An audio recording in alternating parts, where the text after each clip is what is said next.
L'implication des talents dans le développement des entreprises de taille intermédiaire. Pascal Martin, bonjour. Bonjour. Vous êtes professeur à l'ESCA à Angers, qui est maintenant également présente à Paris et ailleurs. Et l'UNAM Université, c'est un regroupement, c'est ça, hein, des universités de Nantes, Angers et Le Mans. Angers et Le Mans.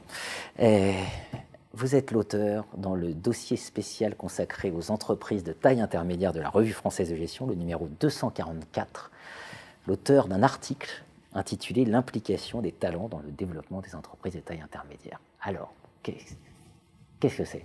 J'ai oublié de dire que vous dirigez une chaire, hein, c'est ça, avec KPMG, ça s'appelle Génération Talent, il me semble. Tout à fait, oui. Un partenariat avec le grand groupe d'audit et de conseil et d'expertise comptable KPMG France.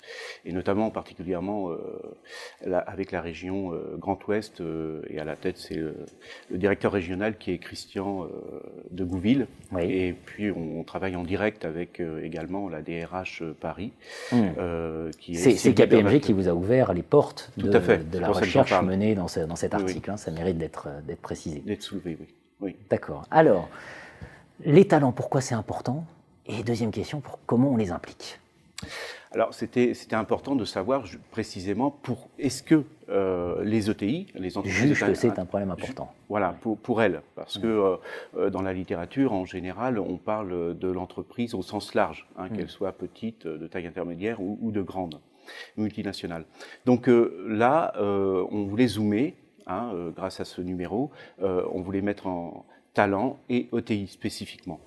Et il s'est avéré que finalement, dans cette étude exploratoire qualitative, on a fait émerger effectivement cette problématique qui les concernait.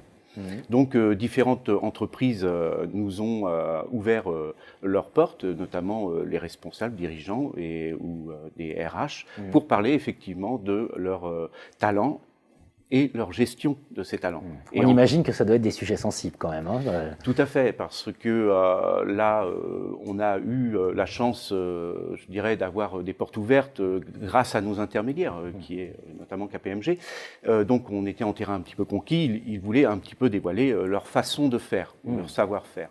Mais ça reste toujours sensible parce que ce sont les ETI, ils vivent dans un environnement très concurrentiel et tout ce qui peut être dévoilé à un moment ou à un autre, ça peut servir à la concurrence. Donc ça reste une étude où on ne peut pas citer, on peut qu'anonymiser finalement les personnes qui ont témoigné.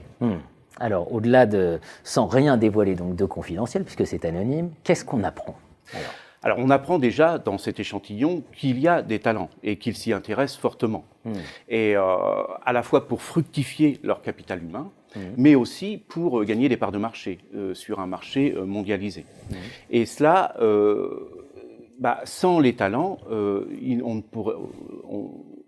ce serait beaucoup plus difficile pour eux. Bien sûr. Alors, ça veut dire que qu'est-ce qu'on met derrière le talent ? C'est quoi ce talent ? Quand vous dites on va gagner des parts de marché, on en a besoin pour gagner des parts de marché. C'est des collaborateurs qui ont un réseau particulier ?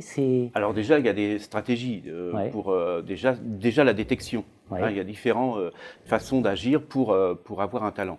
On va détecter le talent, on va attirer le talent, on va accueillir et intégrer le talent, on va développer le talent et on va le fidéliser ou le retenir. Et dans la définition que l'on peut retenir, que les ETI retiennent du talent, c'est déjà des qualités intrinsèques de l'individu. Et ces qualités, notamment, c'est au-delà des compétences, hein, ce sont des qualités de loyauté envers l'entreprise, c'est important, d'avoir de fortes valeurs, des valeurs qui rejoignent celles de l'entreprise. C'est également des qualités relationnelles, hein, c'est effectivement des qualités d'intelligence, des qualités émotionnelles, mais ce sont plein de petites qualités intrinsèques qui contribuent à ce que l'individu va de façon efficace s'adapter rapidement au monde de l'entreprise et aux objectifs et aux projets de l'entreprise. D'accord. Alors, par-delà ce repérage, comment ensuite on le manage, ce talent, sur la durée ? Comment on l'implique, pour reprendre le titre de votre article ? Quels moyens organisationnels on met en place ? Alors, de différentes façons. Déjà, on va l'accompagner avec des outils avec des outils. Je parlais tout à l'heure d'accueil, d'intégration. Donc, dans cet accueil-intégration, on va peut-être nommer un tuteur. Et puis, au-delà de cela, au bout de quelques années, peut-être du mentoring pour cette personne. Et puis, on va lui proposer aussi, à chaque fois, dans des entretiens annuels de progrès, par exemple, toujours faire du lien avec les compétences standards ou la norme étalon, et ce qu'il est véritablement, est-ce qu'il est au-dessus de cette norme. Et puis ensuite, on va aussi gérer la performance de cet individu et lui montrer aussi, et de montrer aussi aux autres qui il est. Hein, ça ne se cache pas un talent. Au contraire, ça se révèle. Hein, ce sont du potentiel émergent et qui deviennent talent à un moment ou à un autre. Parce que le talent, c'est quelque chose d'observable, c'est quelque chose dans l'action. Hein, ce n'est pas une chose abstraite. Donc, on ne peut pas se décréter soi-même talent. Hein, ce sont bien les autres et l'environnement qui est porteur ou non et qui décrète qu'on a du talent. En vous écoutant, j'ai l'impression d'entendre parler d'une équipe de football, par exemple. Au fond, il y a des talents et tout l'art, ça va être de réussir la création de ces synergies. On n'est pas tout seul une équipe et en même temps, il n'y a pas d'équipe sans talent.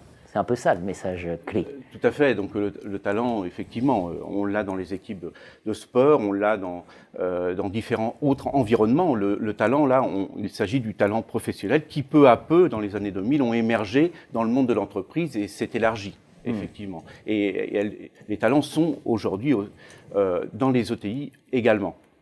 Pascal Martin, vous avez le sentiment, pour conclure cet entretien, qu'on a suffisamment conscience dans les ETI comme on peut l'avoir dans les grands groupes. Hein. On sait que les grands groupes ont toujours géré leur haut potentiel, par exemple. Vous avez le sentiment qu'on a bien conscience, parfaitement conscience de l'importance de cette dimension ressources humaines et de ce management des talents, plus que même que de la gestion de la ressource humaine. Alors en France, peut-être pas suffisamment, parce que c'est aussi culturel entre une culture anglo-saxonne et une culture européenne et française. On n'a pas les mêmes pensées, les mêmes logiques.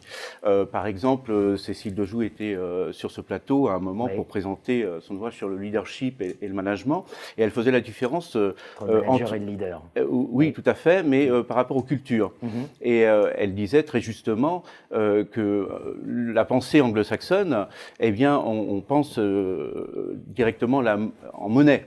Hein, si je viens dans une entreprise, c'est pour gagner combien et comment je vais faire fructifier mon profil, mon employabilité.